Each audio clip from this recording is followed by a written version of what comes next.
Đang tự tin và khoái chí vì đã bắt bài được bác phụ thì chợt Ân Thừa Phong có cảm giác mát rượi trên lưng.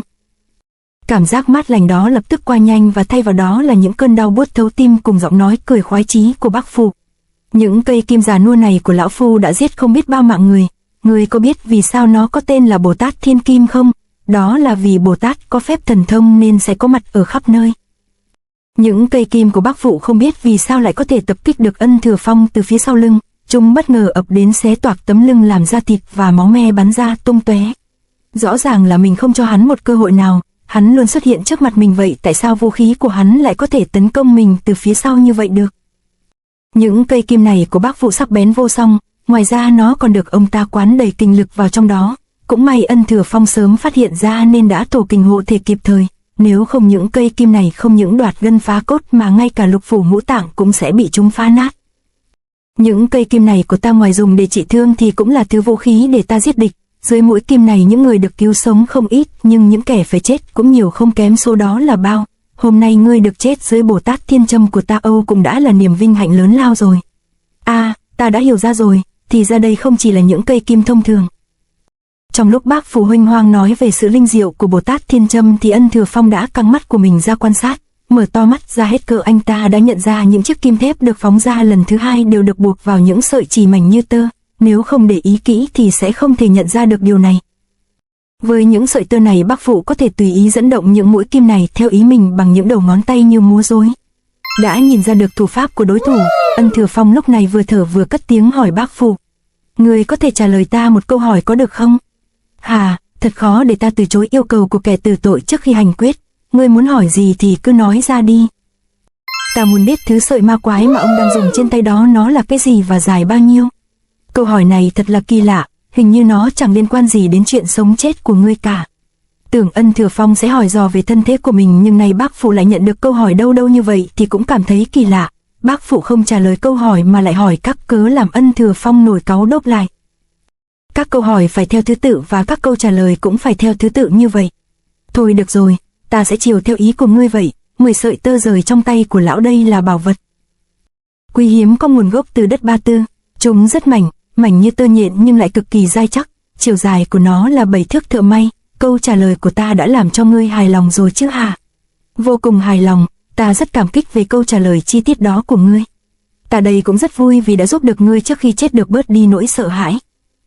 Khi đứng trước cái chết ta luôn muốn làm rõ vì sao mình chết. Nếu đã biết được nguyên nhân mà vẫn để mình chết thì đó là điều ngu xuẩn nhất. Bây giờ ta sẽ chỉ cho ngươi biết sai lầm chết người của ngươi. Vừa nói Ân Thừa Phong vừa làm lì tiến về phía bác phụ. Hai con mắt của anh ta lúc này đỏ ngầu như máu, còn thân trên thì cúi thấp trông rất hung hăng. Ở một góc khác trong khu rừng, lúc này Truy Mệnh đang bị Lam Nguyên Sơn đánh trúng một chưởng to vào giữa mặt. Chưởng của Lam Nguyên Sơn nổi tiếng bá đạo với kình lực cực kỳ khủng bố khiến Truy Mệnh thân như diều mỏng rớt thẳng xuống đất. Tưởng rằng thế công của Lam Nguyên Sơn đến đó là dừng, nhưng không, anh ta tựa như không cần hít thở đã lao xuống cùng quyết truy cùng diệt tận Truy Mệnh. Thế tới của trường này như lôi giáng, cũng may Truy Mệnh đã kịp chạm đất mượn đà nhảy sang bên né được. Đầu của mình còn tỉnh táo là do huynh ấy đã bị trọng thương nên kình lực phát ra yếu ớt, chứ nếu không một trường vừa rồi không đứt bóng đèn thì mình cũng đã hôn mê. Nghĩ vậy nhưng Truy Mệnh cũng chỉ tránh được một đòn, ngay khi vừa búng được người lên thì anh ta đã bị ngay chiêu tiếp sau của Lam Nguyên Sơn phang thẳng vào lưng. Cũng đúng thôi, cú đánh thẳng vào mặt ban nãy dù không phải toàn lực nhưng đã làm Truy Mệnh choáng váng đầu óc, mặt mày xây sầm, phản ứng không còn được nhanh nhạy như trước. Cú đánh này lại làm Truy Mệnh văng bắn đi, can trước chưa xong qua sau lại tới. Lam Nguyên Sơn lúc này chỉ biết khi nào đối thủ không còn sử dụng oxy nữa thì anh ta mới chịu dừng lại. Ôi trời đất ơi, huynh ấy vừa không biết đau vừa không biết mệt, muốn huynh ấy dừng lại thì ta phải làm sao đây? Sức mạnh của huynh ấy thật khủng khiếp, mình vẫn còn bị choáng, đầu thì đau như búa bổ.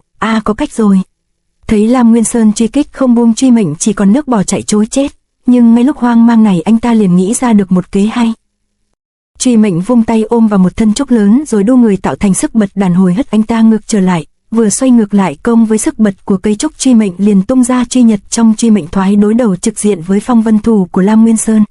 Khác với phong vân thủ một khi đánh đi thì không trở lại, thuần về nội lực, Truy Mệnh thoái là môn thoái cước dựa vào sự linh hoạt di chuyển và chiêu thức, do đó ngay sau khi đối đầu trực diện thì liền có biến chiêu nối tiếp. Truy Mệnh dùng 7 phần đối kháng còn 3 phần thì xoay người trên không, mượn thế áp sát được Lam Nguyên Sơn. Truy Mệnh liền tung một cước vào huyệt thái dương của anh ta. Hỏng với chiêu này không làm cho Lam Nguyên Sơn ngất được thì cũng khiến anh ta choáng váng mà ngừng tấn công. Nhưng chỉ với một cước này thì đúng là không đủ thật. Lam Nguyên Sơn lập tức thu trưởng về quét ngang. Như đã vừa nói, thoai cước của Truy Mệnh xuất ra không chỉ có một trước, vừa lộn người tránh đi, Truy Mệnh lại đá trúng tiếp huyệt thái dương còn lại của Lam Nguyên Sơn. Như con thú say đòn, Lam Nguyên Sơn tung mình lao tới đánh một chưởng mạnh. Truy Mệnh thân ở trên không, dù đã đưa tay ra đỡ được nhưng lại bị văng bắn đi vào rừng trúc. Mình đã đánh liên tiếp trúng hai huyệt thái dương rồi thì chắc cũng sẽ có tác dụng chứ nhỉ. Kiệt sức sau pha dốc toàn lực vừa rồi nên Truy Mệnh lúc này chỉ còn biết chờ cho Lam Nguyên Sơn ngấm đòn dừng lại. Nhưng có vẻ như hai cước đó vẫn chưa đủ áp phê, vì Lam Nguyên Sơn lúc này lại lừng lững tiến tới. Truy Mệnh thấy vậy thì không khỏi hãi người tái mặt. Quái, sao huynh ấy vẫn cứ lừ lừ như mấy cầy vậy kìa. Đang lo lắng thì chiếc mặt nạ trên mặt Lam Nguyên Sơn chợt vỡ vụn để lộ gương mặt máu me tùm lum, như chiếc đèn cạn dầu. Lam Nguyên Sơn ngất lịm ngã vập mặt xuống đất. Hà, thành công rồi. Thấy Lam Nguyên Sơn nằm im bất động, Truy Mệnh lúc này mới thở phào nhẹ nhõm. Mũi giày tác động vào huyệt thái dương, nó sẽ xâm nhập vào não bộ của huynh ấy. Tác động như vậy sẽ không làm tổn thương đến tính mạng mà chỉ làm cho huynh ấy bị choáng váng mà ngất đi. Chỉ có người thiên tài như mình trong tình huống này mà vẫn nghĩ ra được cách hay như vậy. Tuyệt vời nhất là cả hai cùng đã an toàn rồi. Đúng như nhị sư ca dự đoán, quả nhiên ác quyển này là Lam Nguyên Sơn. Nhưng bắt được Lam Nguyên Sơn thì cũng mới chỉ giải quyết được một nửa vấn đề, nửa còn lại kia thì lại càng khó hiểu hơn, thật là nhức cái đầu. Vừa nghĩ, Truy Mệnh vừa rút ra một sợi dây luôn mang bên mình ra để trói Lam Nguyên Sơn lại đề phòng vạn nhất. Rõ ràng Lam Nguyên Sơn bây giờ đã mất đi hoàn toàn trí nhớ, kẻ nào mà lại có được thủ pháp tà dị này nhỉ? Nó làm cho huynh ấy không thể tự chủ được và còn điều khiển được huynh ấy. Nhưng Lam Nguyên Sơn cũng đâu phải dạng vừa, trong giới giang hồ ai mà có được năng lực bắt huynh ấy về làm nô lệ được. Tại sao người giấu mặt này lại muốn ám sát Sai Kinh? Hắn có âm mưu gì với triều đình sao? Vừa vác bao cát trên vai vừa đi tìm lại Chiến Hữu Ân Thừa Phong, nhưng khi về gần đến chỗ cũ thì Truy Mệnh không khỏi bàng hoàng. Chỗ mà bốn người họ gặp nhau lúc nãy đã trở thành bãi khai thác củi với vô số những cây tre bị cắt thành từng khúc.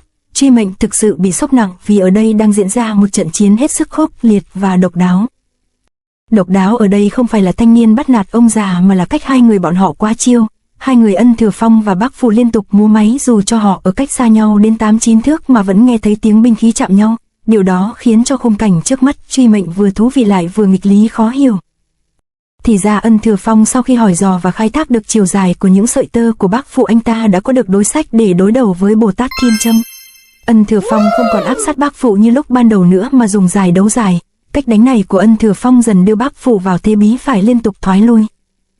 Lão già, ngươi nghe ta nói cho rõ đây, pháp khí của ngươi không còn hiệu quả nữa. Sự thật đã chứng minh dù cho ông có mạo hiểm tính mạng thì cũng không thể bù được 3 thước chênh lệch này đâu.